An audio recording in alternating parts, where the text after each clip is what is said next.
Do you treat your body as your soul's best champion or as a monster that plagues you? Is it a sanctuary or a grave? Your body is your avatar, the graphic that represents you in the physical existence. It's the character you command, and you're the consciousness that commands it. It's subject to the laws of the physical world, but your awareness isn't so fixed. Your body is the conduct through which you express yourself in tangible form. Therefore, its health is crucial. If your body is in ill health, it will be flawed. But when it's vitally alive and full of vigor, it contributes to the purest extension of your thoughts. When I'm in ill health, I'm keenly mindful of my body. I get the importance of wellness most clearly when I'm resting in bed with an illness. I keep saying, I wish to be well again. But, when I'm in great health, I hardly notice my body. It gets to be an almost unseeable extension of my awareness. The hurdle of accomplishing and maintaining great health may seem confusing on the surface. Many authorities advocate complex rules for what to consume, how to eat, and when to consume it. Whenever there appears to be a consensus on a matter, somebody will come out with a new ebook espousing the reverse approach. As you'll soon determine, however, the general principles of reality, affection, and might may help you cut through this mental confusion, enabling you to formulate sound wellness practices that will serve you for life. Law of Attraction, Physical Wellness Secrets. Discover how your physical wellness applies to the law of attraction. Chapter 1. Health and Reality. Accept. Take a minute to clear your brain of everything you believe you know about wellness. Let's go back to the first principles, beginning with your basic percepts. Suspend the doubt of what you think you ought to be doing, and have a look at what your senses are telling you today. Take a great look at your body. Get nude and assess yourself in a mirror if possible. What do you see? Do you look heavy or scrawny? What pieces of your body do you love best? What do you wish you could alter? Note your outside perceptions as well as your inner responses to them. How would you rank your overall fitness on a scale of 1 to 10? How would you assess your aerobic capacity, power, flexibleness, and endurance? What sort of workout do you do, and how frequently? What physical recreation do you presently enjoy? Be totally truthful with yourself. What do your percepts bring out about your body and your present state of wellness? If you wish even more data, ask for a friend or loved one's perceptions of your body also, or consider getting a total checkup. Now turn your attention to your anticipations. You never recognize if these will be precise, but you can surely make sensible guesses based on your present patterns. In order to be entirely truthful with yourself, utilize a third-person position. Suppose that an objective, indifferent observer cautiously examines all the details of your physical health. What will that individual anticipate for your physical future? Is the expected result favorable or negative? Is your health bettering or slumping? Where are your present habits taking you? Is this what you wish? If you're feeling courageous, ask an acquaintance or loved ones to make these predictions for you also, then compare this individual's forecast to your own. This will help correct your internal biases and bring more reality to your situation. In the past, you might have resisted your most realistic perceptions and anticipations, particularly if you didn't like what you saw, but this time do your fullest to take on everything as totally as you can. Take on where you are today and what's there to work with. Take on the body you've been given, in spite of its defects. For best or worst, this is the vehicle you'll be utilizing for the rest of your physical life story. There are a few things I truly like about my body. There are likewise a few things about my body I dislike. We all have our unequaled physical troubles to deal with. Some of those might be within our power to alter, while others might not have practical answers. No matter the particular details of every situation, the course to better health starts with discovering and accepting what we already know to be real. Chapter 2. Health and Affection. Synopsis. Utilize the idea of affection to deepen your association between your brain and your body. Calm your mind, turn your attention inwards, and simply listen. What do you hear? Does your body report any issues that demand action? Do you feel any pernicious emotions arising? What does your hunch tell you? How love fits in. This idea of affection helps you connect with the foods that are most by nature attractive to you. Pay attention to which ones appear intuitively correct and which feel intuitively incorrect. How do you feel about an apple? A frankfurter? A bowl of rice? Broccoli? Do a few items feel healthy to you while others don't? May you better your wellness merely by doing a better job of abiding by what your intuition is already revealing to you? Are you handling your body in an affectionate manner? I feel most affiliated to foods that sprout from the earth itself, particularly fresh fruits and veggies. Items that come out of a factory or a butchery feel intuitively wrong to me. I feel more loving and connected when I consume natural plant foods. What do you feel when you tune into the foods you consume? Your notions may be totally different from mine, and that's absolutely all right. Listen to your own notions, not the reverberations of others' beliefs. What does your hunch tell you? Next, tune in and connect with your physical activity models. What does your intuition state about your present workout habits, work activities, and tension levels? Do you truly need an authority to tell you where you are able to improve, or does your suspicion reveal the first steps on the course of positive development?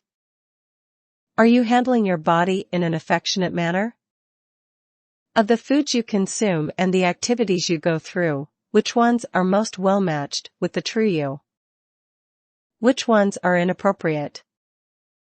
Does meat feel good to you, or does it turn you off? How do you feel about fruits, veggies, grains, and beans? Are you more by nature drawn to whole or refined foods? Can you feel the difference between affectionate and unloving choices? How do you feel about assorted forms of exercise? What do you see when you consider the physical elements of your everyday routine, including your work? Employing the idea of affection to explore your deepest feelings isn't simple. All the same, if you want to develop into a more conscious human, you have to follow those answers wherever they take you. Don't deny what you recognize in your heart to be real. It's all right if you lack the power to alter right now. It's better to smoke a cigarette or down a glass of alcoholic beverage consciously, with full cognizance that it's wrong for you, than to lower your awareness and unplug from your intuitive feelings. Chapter 3. Health and Might. Your power. In a world that isn't totally committed to wellness, the most innate and beneficial practices are frequently considered extreme. Prefer a salad rather than a steak and you're judged a health addict. Make a habit of everyday workouts and you've become a fitness junkie. Quit consuming manufactured foods and you're a fanatic purist. The reality is that if the normal individual wouldn't consider your present health practices extreme, you likely aren't very healthy. In the US, norm hoi polloi die of heart conditions, cancer, or stroke, all of which are to a great extent influenced by lifestyle choices. Normal is slow self-destruction. In order to be healthy now, you have to exercise your self-control to overcome the drag of social disciplining. Muster up the maturity to arrive at smart choices for yourself, no matter what throngs of ill individuals urge you to do. Set up physical goals that inspire you. Being somewhat healthier than normal is still unhealthy, so aspire higher. What do you truly wish in this area? Do you wish to be unhampered by disease, to be physically mighty, and to bubble over with physical energy and vim? Ill health limits your might, great health increases it. Utilize progressive training to make incremental betterments in your wellness habits. Don't attempt to accomplish perfection on your beginning try. Certainly you are able to identify one little favorable change to make. Kick off a 30-day test now to apply that fresh habit. If you don't like it, you are able to always return back. Remember that it's merely. Chapter 4. Health Unity and Command. Synopsis. Turn the principle of unity inside and realize that the wellness of your body depends upon the health of your cells, and contrariwise. Your body and your cells are totally interdependent. Neither may live and flourish without the other. Your body and brain are closely connected also. 3 crucial things. You'll have to choose whether to extend the idea of unity beyond the humanity. Will you apply this idea to other living animals also? For me, that extension feels correct. Therefore, I favor fresh fruit as the biggest part of my diet, as eating fruit doesn't damage the plant that spawns it. The seeds may also be planted to produce even more fruit. Interestingly, I've discovered that switching my diet in this direction has yielded a lot of health advantages also. Turn unity outwards and recognize that you influence other people by your example. Your personal wellness habits impact us all. Have you ever felt more motivated to work out after watching a top athlete? Did reading a content written by a wellness nut ever inspire you to better your diet? Are you cognizant that you've a similar effect on everybody you interact with? By your example, you teach other people how to live. What sort of example are you presently setting? Team up with other wellness nuts, fitness addicts, and fanatic purists to work towards great health together. Loosen your ties to kinships that reinforce damaging health habits, and favor those that advance more positive ones. In spite of its obviously personal nature, wellness isn't something to be thought about in isolation. When one of us is ill, we all suffer for it in some little way. Because of the interlinked nature of human society, there's a pragmatic limit as to how far a person may race ahead in the quest for better health. It's craziness to brush aside our interconnectedness. For instance, how will you escape the damaging health effects of worldwide pollution when all of the fresh water on Earth is polluted with man-made chemicals? It isn't enough to quest after wellness for yourself alone. If you wish to be as fit as possible, you must help other people make healthier choices also. As your individual health course unfolds, share what you learn along the way to help other people develop and improve. Regardless of your present health knowledge or deficiency thereof, you're in charge of your physical fate. While you can surely consult with authorities, the only real health guru in your life is you. Your well-being is yours to handle. You can designate command but never responsibility. If you go to a physician to report ill health, there's a sporting chance you'll be misdiagnosed, and you might be treated based on that. Even if you get a correct diagnosis, your treatment is likely to be qualified with words like ought to, hopefully, and side effects. Ask your doctor why the issue occurred and how to keep it from occurring again, and you might hear, "We aren't exactly certain." Alternative health care isn't resistant to such issues either, and we still wind up with shoulds and maybes. I'm not suggesting these issues are the fault of wellness practitioners. I'm certain they're doing the best they can. All the same, these are issues we can't neglect. The simple reality is that when it comes to the wellness of your own body, the only expert you can truly trust is yourself, and even then you have to still be careful to look out for blocks, like fake beliefs and media conditioning. If I provide you any particular advice in that area that doesn't resonate with you, you ought to reject it and trust your own assessment instead. If you can't blindly believe so-called authorities, how may you possibly become a competent health expert? First, you can look intimately at your own percepts and anticipations. Second, you can tune in and connect more deeply with the selections you've been making to see what your intuition has to state. And third, you can fill out the gaps with personal testing and experiments. Occasionally, when you aren't sure if a choice is correct for you, the only way to learn the truth is to dive in and test it a while. Personal experimentation is a mighty tool for self-discovery. Attempt different diets. Try out an assortment of exercise routines. Try out sleep patterns.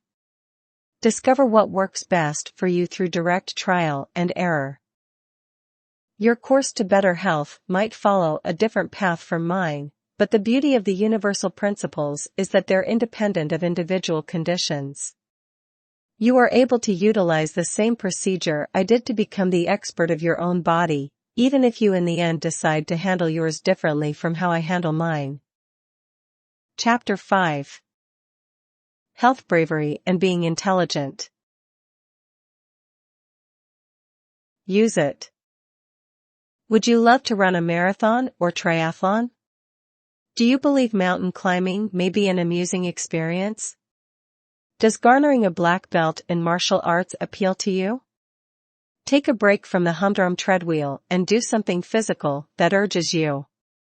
Live the way you believe a sound and vital human ought to.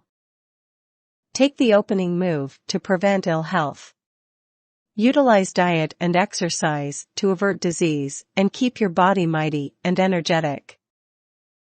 Don't hold off for a crisis to strike before taking action to better your wellness. Getting traditional medical treatment ought to be considered a last resort when preventive measures bomb. It makes little sense for your main health care to be supplied by those who profit from your extended illness. Keep your physical fitness routine easy and direct. Don't overcomplicate your life with fancy or expensive workout equipment, and don't mistake manufactured supplements, powders, and shakes for a sound, natural diet. Here's an easy guideline that will save you much cash. If it arrives in a can, bottle, or canister, you don't require it. It's better to apply your bravery to the prevention of disease and the enjoyment of healthiness as contrary to being forced to face a major sickness. But if you discover yourself going the latter course, recognize that the most beneficial health habits for overturning disease are the same ones that prevent it, and the habits that induce disease are the same ones that extend it. It might take a lot of heart and soul to break your most deep-rooted damaging habits and recuperate from a serious illness, and there's no guarantee of success, but if you value your life, it's worth the work to do what you can to repair your health and savor a few more days here. Smart health habits produce long-run sustainability, enabling you to center more time and energy on what's really crucial to you. If you place great habits on autopilot, you don't have to fuss over your wellness as much.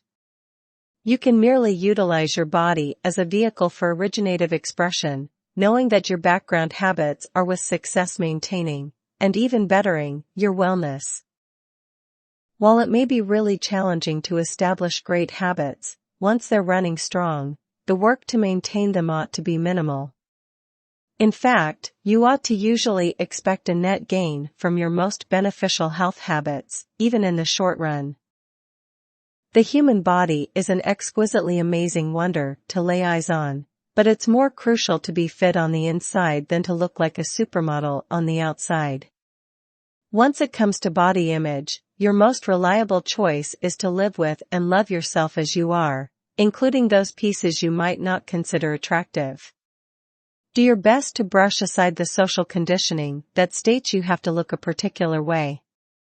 If you look like a frog, there are lots of colorblind individuals who will take you for a princely frog. Wrapping up. All of your experiences in the physical cosmos pull through your physical body.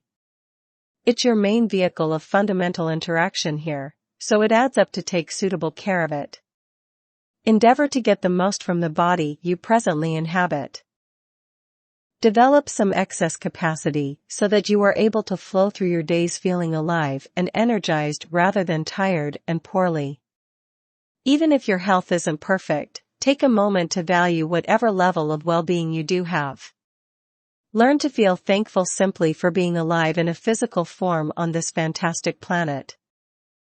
Perhaps someday we'll be prepared to upgrade these spongy husks to virtually undestroyable android bodies, or maybe we'll merely transfer our conscious brains into a collective singularity, but at the time of this composition, that day hasn't arrived.